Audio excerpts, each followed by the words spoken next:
Welcome to The Ride, Life, Work, and Wealth podcast with your host, Kris Dureau. Years ago, Kris was a firefighter and a paramedic and witnessed many people not getting another tomorrow, and it shaped who he is now as a financial strategist. Kris doesn't just help people plan for a secure tomorrow, he helps them plan for a better today. Kris lives and works in Burlington, Ontario, and runs an advisory practice named Three Hats Financial. Let's get to it. This is it, The Ride, Life, Work, and Wealth with Kris Dureau of Three Hats Financial. I'm Patrice Sikora, and welcome to part 2 of a 2-part series on retiring well. In the first episode, Kris reviewed planning for the transition to retirement. In this episode, he goes over the money side. And Kris, I would guess the biggest concern of people thinking about retirement is, will I have enough money? Thanks, Patrice. Yes, today we're definitely going to be speaking about the quantitative part of retiring, meaning the money side of it. I'm happy I said that word properly, quantitative. I always struggle sometimes with that. And then last episode, as you just mentioned, we focused on speaking about the qualitative side of retiring and going through that process on basically helping people figure out what the heck are they retiring to? Because we went through, most people know what they're retiring from, but they don't exactly know what they're retiring to. And Absolutely. then they have to have a plan to deal with that. So that was the last episode. Today, if I had to kind of summarize what we're going to be discussing, I use sometimes the analogy of, have you ever been driving to a destination wondering if you have enough fuel to get there? Oh, and you fixate on the fuel gauge, yes.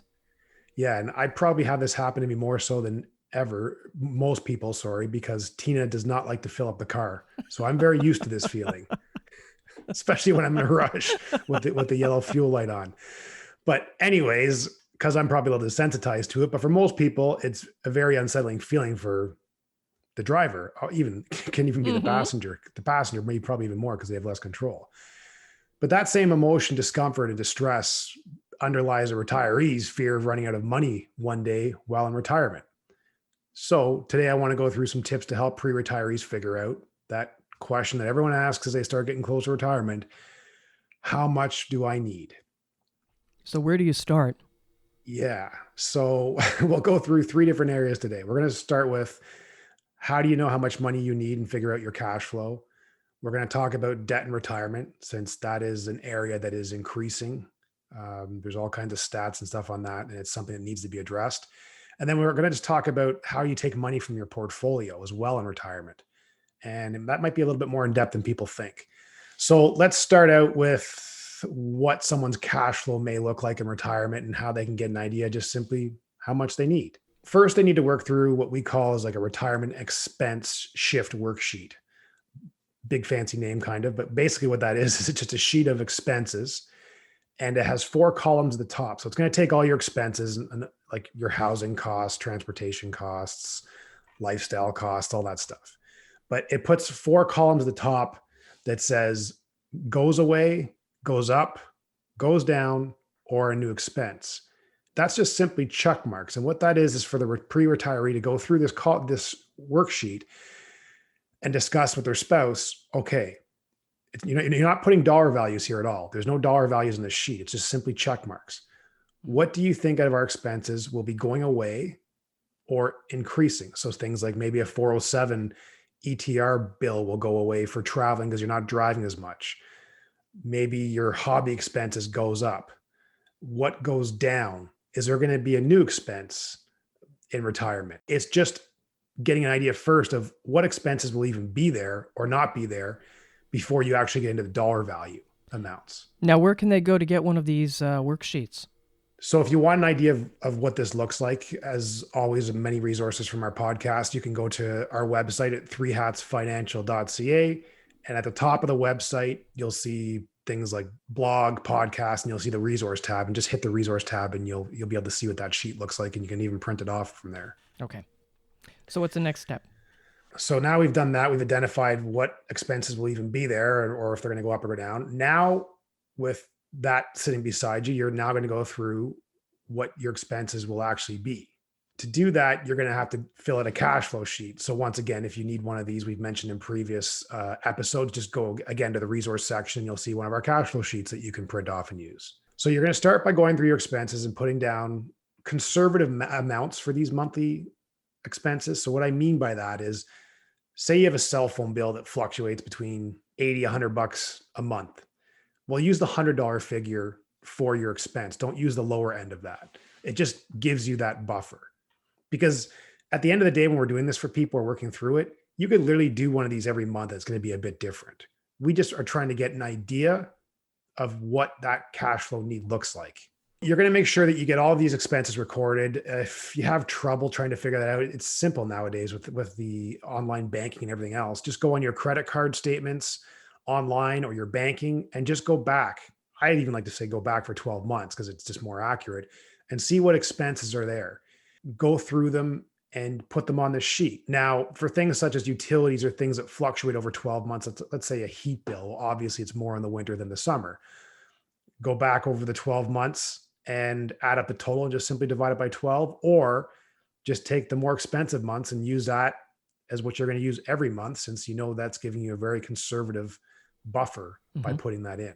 Now, while you're doing this to figure out the expenses, it's good to look at the daily living column. On our cash flow sheet, that's what it's called. Basically, what that is the discretionary expenses. So let me, Patrice, spend a bit of time here just to explain the differences. Yeah, okay.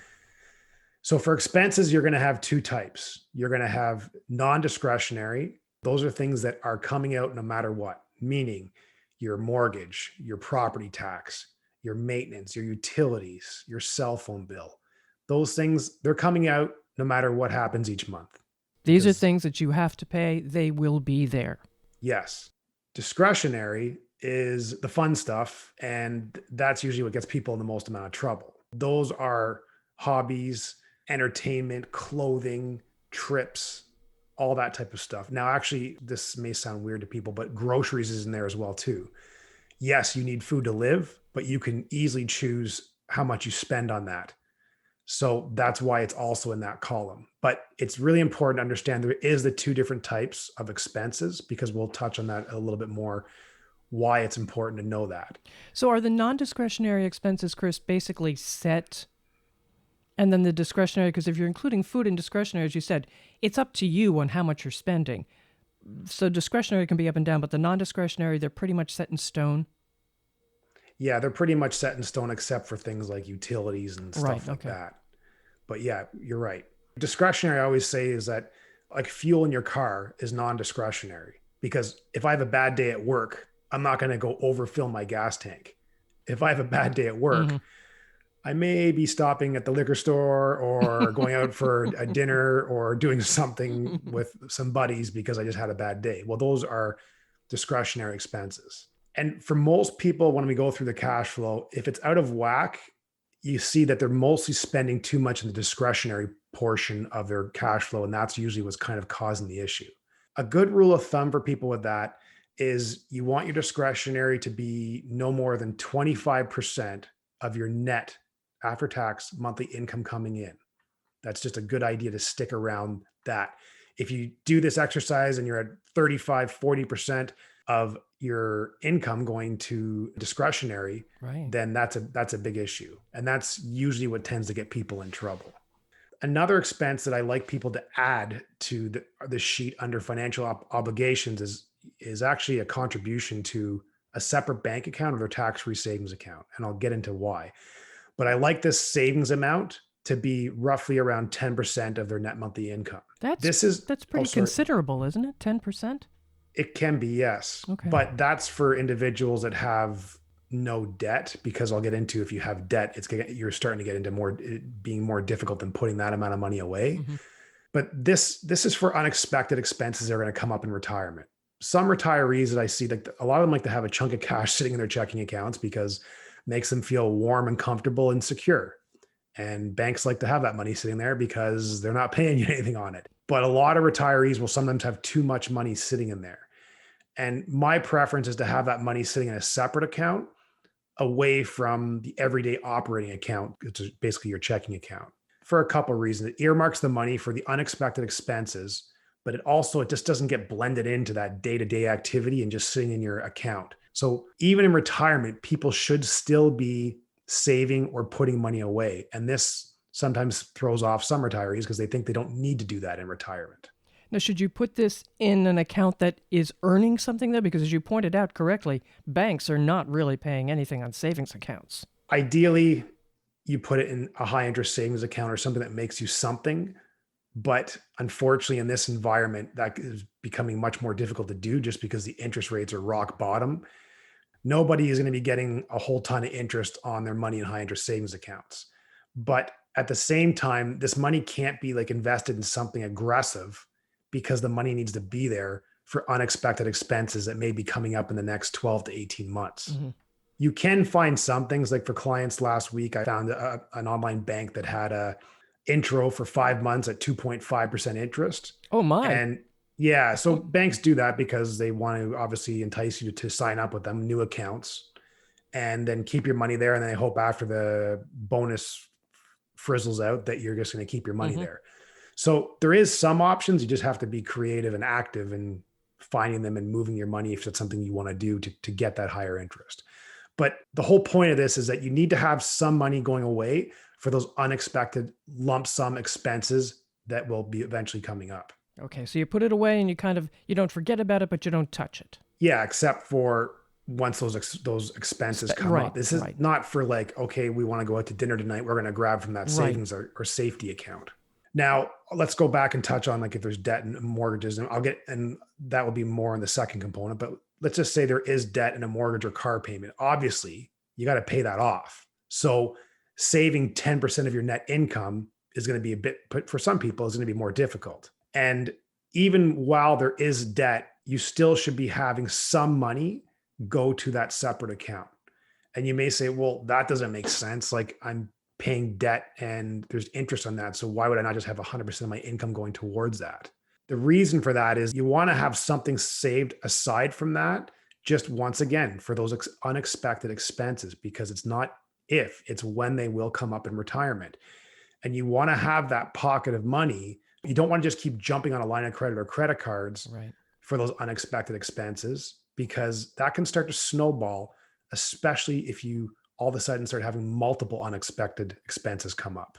Of course, everyone's lifestyle and cash flow and needs and that are all different.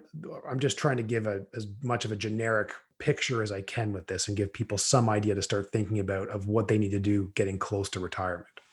So now we've figured out roughly how much you will need in retirement by going through the retirement expense shift worksheet and the monthly cash flow form. Hopefully the discretionary expenses are under 25%. You've got the non-discretionary. Hopefully you got some money going into savings, which is obviously the ideal. Now for the income part, because in the cash flow sheet, there is a place on that where you want to put your income. Cash flow is not just expenses. It's money coming in and money going out. So we need to address both of those. First thing you need to do is write down all the sources of income that will be coming in for you in retirement. So such as CPP, OAS, employer's pension, if you're lucky to have that, and potentially part-time work, maybe, if you're choosing a gray retirement. And I will speak more about the gray retirement later in the podcast. After you take those guaranteed sources of income, such as I just mentioned, CPP, OAS, pension, you want to now subtract that from your monthly cash flow needs to figure out if there is still a gap. That is the amount that needs to come from your portfolio. So up until now, you have not even touched the investment portfolio. This is all things that you have coming in separately from that. That's great. Yeah, and a lot of people just come in, they tend to forget some of those sources, which sounds funny. You think they wouldn't, but it's a little overwhelming for them, and they're thinking they have to just pull a whole bunch out of their retirement. But so this is why we want to run through this first to see, okay, let's see what you have as guaranteed income and what does that cover. Now, the difference is the amount that needs to be coming out of your portfolio. I would think that would make people feel a lot better because as you said, retirees probably look at the investment portfolio and think, oh my gosh, is that going to be enough? Can I live on that? But that is not the only source of income. No, and they tend to forget that. And that's why we want to go through that. Now, some people, of course, are fortunate to have more guaranteed sources of income than others. But regardless, we're going through this planning with everyone to help them figure it out. So let's go to the second part, debt in retirement.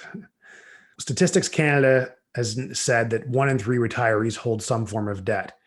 And I have to admit, over the last decade, I'm definitely seeing more retirees retire with debt than I have in the past. Obviously, the ideal, everyone knows this, is that you would prefer to retire debt free, but sometimes it's out of individuals' control since maybe they're pushed into retirement sooner than they would like. They have to help out adult children. There's a whole bunch of scenarios that they just didn't see it going that way, and that has to be addressed. So you need a plan to deal with that. First thing is you need to take an inventory of all your debt, listing all the sources of your debt, amounts owed, interest rates, and repayment terms, all that fun stuff. From there, you can start to prioritize how you're going to pay off everything. So first, you're focusing on the high interest debt and getting that paid off and making your way down the interest rate ladder. Basically, just paying off the high interest rate debt and then going to the next one, and so on and so on. And you need to make sure that you're putting those payments in the cash flow sheet so that everything's on that one sheet so you can get a good snapshot of all this. When it comes to debt, it doesn't matter if it's retirement or not. I'm just a big fan of simplifying it because obviously simplifying your money just makes things work better.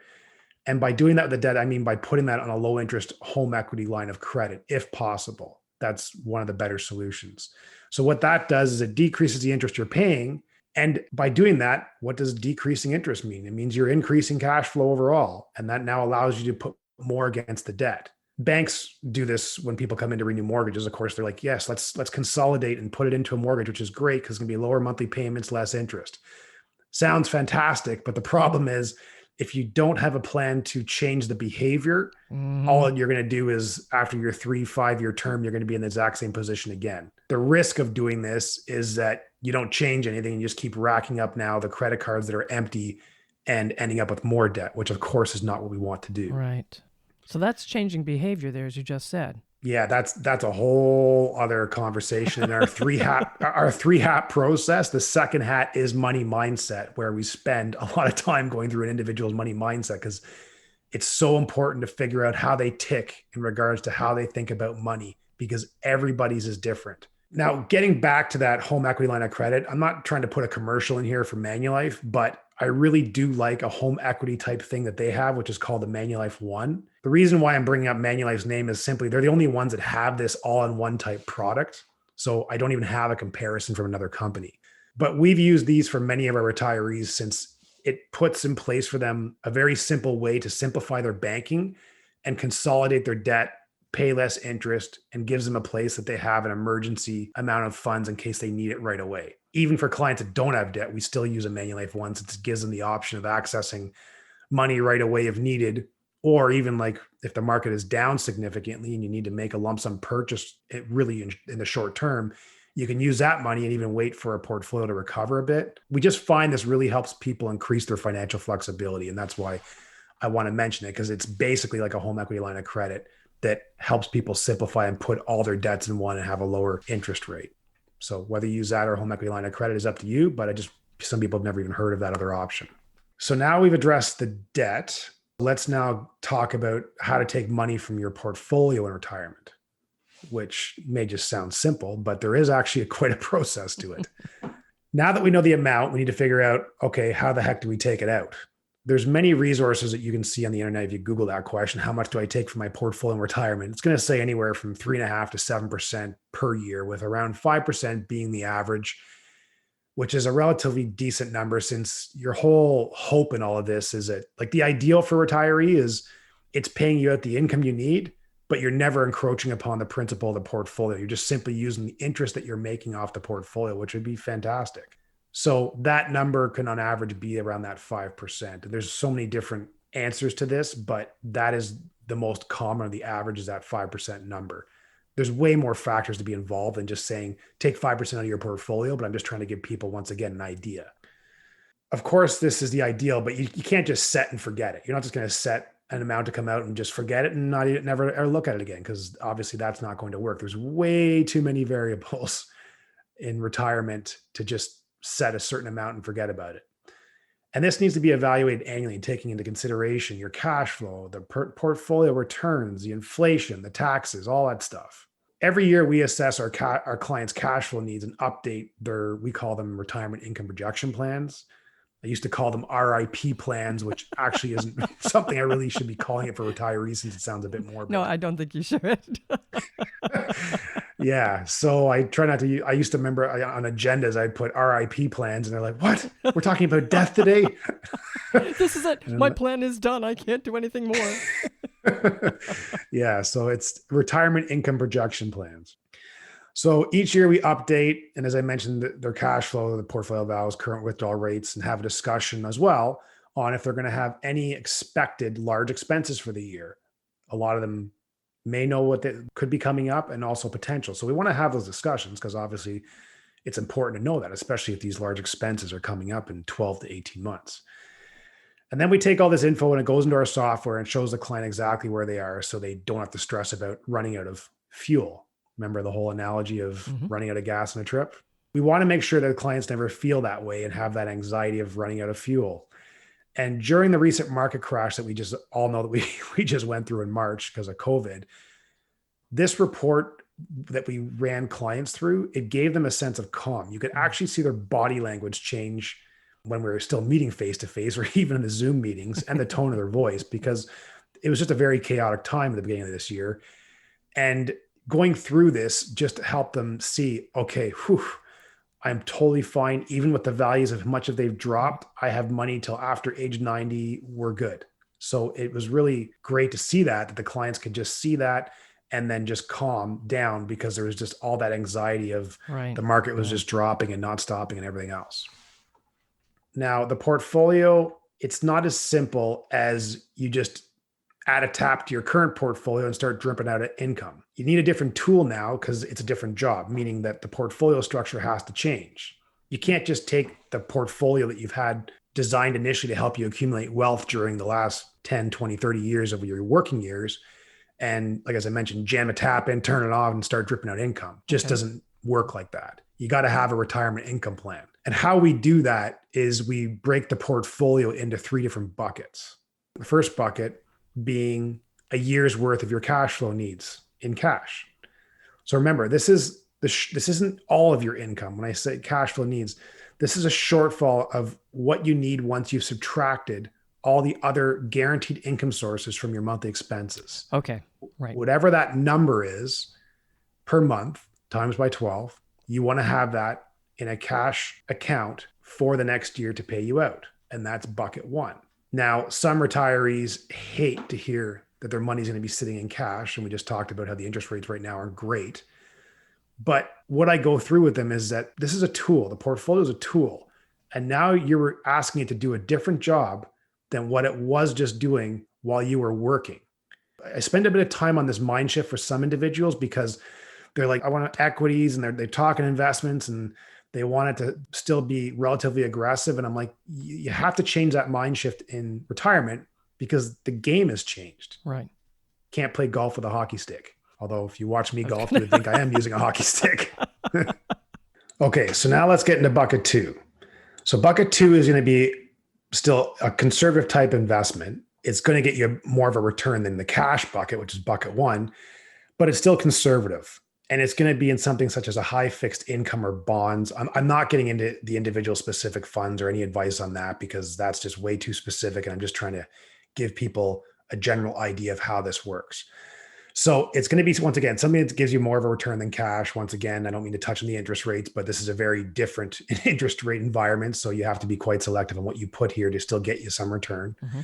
And I'm going to mention again, what I mean by income, because I said we're going to put 2 years in bucket 2, is the difference of your cash flow needs net of your guaranteed income sources. And that difference is the income we're taking from the portfolio. So now between bucket 1 and bucket 2, there's approximately 3 years of the income needed somewhat in a protected environment. But bucket 1 is what you would use first, and then bucket 2 refills bucket 1, or do you go to bucket 2 if suddenly something comes up? Perfect question. Bucket 1 is the bucket you're going to use in the first year. Now, unexpected expenses come up. That should be coming out, ideally, out of the other savings that we have. Remember, I mentioned. Right. So you don't have to screw the buckets up. But that's not the case for everyone. And that's why this has to be so individualized because there's so many scenarios. But it's just giving people an idea of kind of how we do this process. Now that we've talked about the 2 buckets, bucket 3. So bucket 3 is the rest of the money in the portfolio. And this is going to be invested basically in a split between equities and fixed income. Now, depending on the individual's risk tolerance, there's going to be more equities here for everyone, but depending on their individual risk tolerance, there may be more equities here for one individual over another. This is definitely the more aggressive part of the portfolio, since we just went over the other two buckets, which are very conservative. My clients are really used to me drawing this out on a piece of paper during our reviews, since my drawings are horrible, but they always get the idea. Why I draw is it helps retirees decrease their anxiety in markets like we've just seen. Like when I've had some retirees call me when their portfolios have gone down significantly because of, say, a market, and not even significantly, because a retiree, your portfolio is not going to be aggressive, but it's just going down more so than they usually see in regular market activity. Mm-hmm. And when that happens, when I first started doing this, it just worked so well that they would call and I'm like, stop, look at the two buckets. How much of those fluctuated? Well, not much. Okay, that is what you're focusing on. I know it's your money, but you got to try and ignore the third bucket. We knew at some point we would be sitting here having this conversation. This was going to happen. We know that. That's the whole reason we have these three buckets. So once they realize they shouldn't be focusing on all three buckets during a market drop, and you can just see the peace of mind that gives them. So really just look at buckets 1 and 2. Let 3 sit there and do its thing. Which is perfect if it's that simple, but when people are looking at their money overall, they're looking at the bottom of the statement on what that market value was and saying, well, that was this a month ago. Unfortunately, I get it. It's your money. Yeah. I don't like seeing my money go down either, but as a retiree, that's what you have to focus on, because we knew this is going to happen. And that's why we put this planning in place. Now, let's talk about the opposite. So now in good markets, the opposite's going to happen, meaning the first two buckets aren't going to be getting you a whole heck of a lot of return compared to the third bucket. But this is the point. You can't have everything in the portfolio doing the same thing at the same time. Mm-hmm. So this is called a negative correlation for anyone that knows investment terms. And usually this term is for specific funds, but I'm using the context here for the overall portfolio, meaning I don't want market drop, whole portfolio goes down. Market goes up, whole portfolio goes up. You have to have them offsetting each other. Now, how do you make sure the buckets don't run dry? And this goes back to your question, Patrice. Well, we just mentioned that there's going to be years that bucket 3, the more equity bucket, doesn't overflow because it's a bad market. And this is okay. We know that's going to happen. And you have the other two buckets, and those will get drained down during that time. And this is what they're meant to do. They're meant to not stay full. Like what we just went through. My clients' first bucket especially was getting drawn down. And even some clients in bad markets, they can actually even cut their paycheck. And what I mean by that is in bad markets, they can just choose if they feel, or depending where we're at, just to not spend as much if they don't need it. We just went through a prime example of that. Because of the market drop, people just were not spending money. That's where we were having discussions saying, well, why take it out of your portfolio if it's just going to sit in your bank and you don't even need it and it's just accumulating there anyways? We might as well just cut what you need, and you're telling me you're not spending nearly as much. So that's also an option too. And when markets go down, not everyone can have that option, because some people, they need everything they're getting from that, but it's just another option. Remember that now, out of the first two buckets, we have roughly 36 months of income somewhat protected. And what I will tell listeners is, since World War II, the length of recessions has been between 6 to 16 months, which averages out to about 11 months. Now, doesn't set anything in stone, but it sure gives you an idea that, okay, the average since World War II has been 11 months, and here's 36 months put away, creating buffers for a recession, or if all of a sudden you don't have savings set aside and all of a sudden unexpected other expenses come up, we're giving you a pretty good buffer there. And that's how you have to plan. Once the market turns around, back to Patrice, your question on how to eventually fill these up, bucket 3 will at some point start to overflow. And that is when you now take money from bucket 2 to fill bucket 1, and take money from bucket 3, since it's overflowing in a good market, to now top up bucket 2.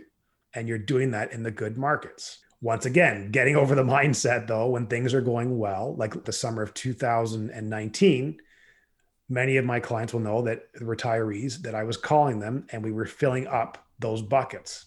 when things were good. And now your money is going from investments that were doing well to investments that aren't going up as much. Right. But you have to get used to that mindset in retirement because once again, it's a different job you're asking this portfolio to do for you. So wrap this up for us, Kris.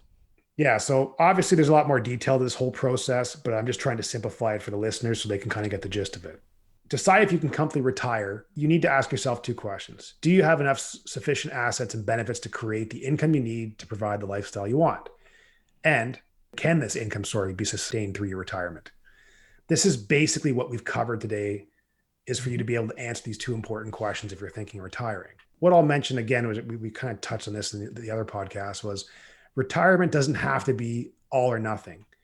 You can use transitioning to retirement. This is where you're no longer working full-time, but you're also not fully retired, meaning you can gradually move in to the completely retired lifestyle eventually. You don't have to just all of a sudden cut work off. If you're working part-time, like $1 of employment income is $1 that you don't have to take from your retirement assets, which can be a good thing. It's not necessarily you're adding to your savings working part-time or casual retirement, but as you reduce your employment income fully and eventually your cash flow needs are completely satisfied by just what you have and you don't need to work, in the interim, you've allowed your income producing assets to additionally time to grow in the portfolio as well. It makes a lot of sense to continue working at least part-time. Yeah, and I'll just touch, as I mentioned, there's many shades of retirement. There's black, white, and gray. And I mentioned at the beginning of this, if you choose to have a gray retirement, what I mean by that is you're still continuing to work part-time or casual. A black or white retirement, but it doesn't have to be. What I mean by that is you're not going from working 100% full-time to now absolutely nothing. Right. You can choose a gray retirement, which is a combination and gradually getting used to not working. One last thing, there was a LIRMA report that stated people need advice from a professional more at this point than at any other time in their life, hence the financial advisor. This is a huge transition, as I mentioned. That's why I wanted to do two separate episodes on this, because there's a lot of factors that need to be thought out. And a lot of people just think they're just going to kind of fall into retirement. And as we mentioned in the last podcast, a lot of people have actually planned more for a 2-week holiday than they have their entire retirement. And we don't want this to be our listeners. So if you have any questions in regards to any of this stuff over the last 2 podcasts, just please contact us through our website. I hope these last 2 episodes of Retiring Well has helped some maybe pre-retirees kind of get a clear vision on what needs to be done. Any questions, this is what we're here for. Please contact us through our website at 3hatsfinancial.ca. Kris, that's really a lot of information. And as you said, Kris Dureau of 3 Hats Financial, this is part 2 of a 2-part series, Retiring Well. Make sure to check out part 1 and every other episode of The Ride, Life, Work, and Wealth for insight and really very useful information. Subscribe to all the episodes using the subscribe button on this page and share with the share button. I'm Patrice Sikora, and let's talk again later.